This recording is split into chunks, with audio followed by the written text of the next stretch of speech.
আসসালামু আলাইকুম। আজকে অথেন্টিক একটা ইলিশ পোলাওয়ের রেসিপি নিয়ে চলে আসলাম। খুবই অল্প উপকরণ দিয়ে আজকে এই ইলিশ পোলাওটা রান্না করব। যাকে খাওয়াবেন সে আপনার ফ্যান হয়ে যাবে। ইলিশ পোলাও রান্না করার জন্য এখানে আমি 5 পিস ইলিশ মাছ নিয়েছি। আর এখানে 2 কাপ পরিমাণ পোলাওয়ের চাল আমি ভালোভাবে ধুয়ে পরিষ্কার করে পানি ঝরতে রেখে দিয়েছি। আর এখানে একটা হাঁড়িতে আমি হাফ কাপ পরিমাণ তেল দিয়েছি। তেলটা গরম হয়ে আসলে আমি হাফ কাপ পরিমাণ পেঁয়াজ কুচি দিয়েছি। আমি পেঁয়াজ কুচিটাকে ভালোভাবে ভেজে নিচ্ছি। আর ভাজা হয়ে আসলে আমি এর মধ্যে দিয়ে দিচ্ছি 2 টেবিল চামচ পেঁয়াজ বাটা। আর এখানে নিয়েছি 1 চা চামচ আদা বাটা, 1 চা চামচ রসুন বাটা, স্বাদমতো লবণ, 1 চা চামচ কাঁচামরিচ বাটা, 1 চা চামচ জিরা বাটা, 1 চা চামচ ধনিয়ার গুঁড়া, 1 চা চামচ মরিচের গুঁড়া। আমি সবগুলো উপকরণ একসাথে পেঁয়াজের সাথে ভালোভাবে ভেজে নিচ্ছি। আর এর মধ্যে দিয়ে দিলাম হাফ কাপ পরিমাণ টক দই। আমি ভালো করে ফেটিয়ে আমি এর মধ্যে দিয়ে দিয়েছি। আর সামান্য পানিও আমি ওই বাটিটা ধুয়ে দিয়ে দিয়েছি।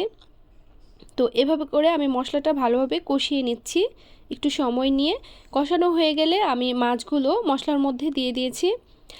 এখন ঢাকনা দিয়ে ঢেকে এটাকে 5 মিনিটের মতো রেখে দিচ্ছি। 5 মিনিট পর আমি এটাকে উল্টে দিচ্ছি। আর সবগুলো মাছ উল্টে আমি ঢাকনা দিয়ে আরও 5 মিনিটের মতো রেখে দিয়েছি।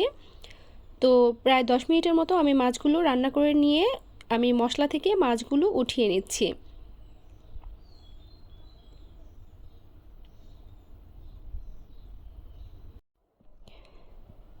মাছগুলো উঠিয়ে নিয়ে আমি আগে থেকেই ধুয়ে রাখা চালগুলো এই মশলার মধ্যেই দিয়ে দিচ্ছি। আর চালগুলো মশলার সাথে ভেজে নিচ্ছি।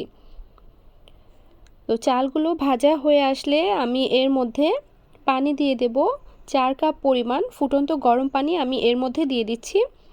আর দিয়ে দিচ্ছি কাঁচা মরিচ 8-10টা মাঝখান থেকে ভেঙে দিয়েছি। এখন এটাকে 10 মিনিটের মতো ঢাকনা দিয়ে ঢেকে রেখে দিচ্ছি। তো পানিটা শুকিয়ে আসলে আমি একটু মাঝখান দিয়ে নেড়ে দিচ্ছি যাতে করে নিচে লেগে না যায়। আরও ঢাকনা দিয়ে আমি ঢেকে দিচ্ছি। তো চালটা পুরোপুরি সেদ্ধ হয়ে গেছে।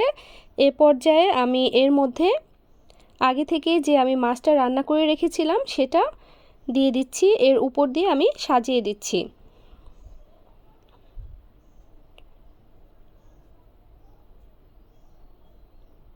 আর দিয়ে দিচ্ছি পেঁয়াজ বেরেস্তা আর কাঁচামরিচ।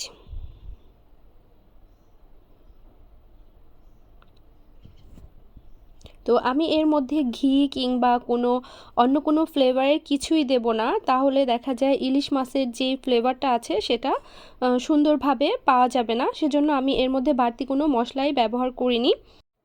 এখন আমি এটাকে 10 মিনিটের মতো ঢাকনা দিয়ে ঢেকে দমে রেখে দেব। তো 10 মিনিট পর দেখতেই পাচ্ছেন এটা কতটা লোভনীয় হয়েছে। আশা করছি আমার আজকের রেসিপিটি আপনাদের কাছে ভালো লেগেছে। আর ভালো লাগলে অবশ্যই বাসায় তৈরি করবেন। আজ এখানেই বিদায় নিচ্ছি। আল্লাহ হাফেজ।